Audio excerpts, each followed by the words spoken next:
আন্দোলনের মুক্তিযোদ্ধা করতেছে, সমস্ত রাজাকারের ফ্যামিলি করতেছে, সমস্ত রাজাকার ইনভলভের মধ্যে, সমস্ত রাজাকার যুদ্ধবিরোধী জামাত তারা এটা ইনভলভ। এর বাইরে কেউ আছে?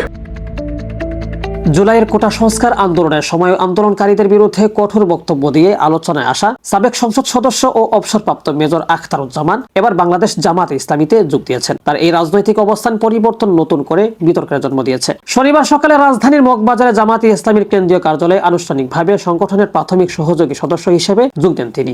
জামাতে ইসলামীর আমির শফিকুর রহমানের উপস্থিতিতে এ যোগদান সম্পন্ন হয়। অনুষ্ঠানে দলের শীর্ষ নেতারাও উপস্থিত ছিলেন। জামাতের পক্ষ থেকে জানানো হয়েছে, দলের নীতি ও আদর্শ, দেশপ্রেম এবং স্বাধীনতা সার্বভৌমত্ব রক্ষার অবস্থানের প্রতি আস্থা রেখেই তিনি সংগঠনে যুক্ত হয়েছেন। তবে তার এই যোগদানকে ঘিরে আবারও আলোচনা এসেছে জুলাইয়ের আন্দোলনের ভূমিকা।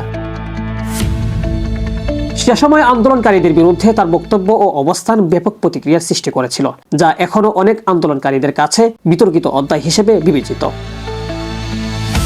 এদিকে সামাজিক যোগাযোগ মাধ্যমে জামাত আমিরের সঙ্গে তার আলিঙ্গনের ছবি ছড়িয়ে পড়ার প্রশ্ন উঠেছে। অতীতের সেই বক্তব্য ও হুমকির বিষয়টি দলে নেওয়ার সময় কতটা বিবেচনায় আনা হয়েছে। উল্লেখ্য, মেজর আখতারুজ্জামান এর আগে বিএনপি থেকে একাধিকবার বহিষ্কৃত হন।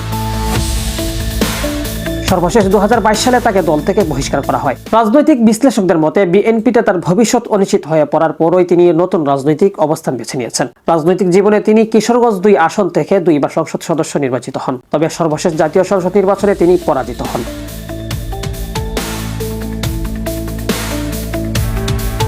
শেখ সাদি, বিডিএস নিউজ।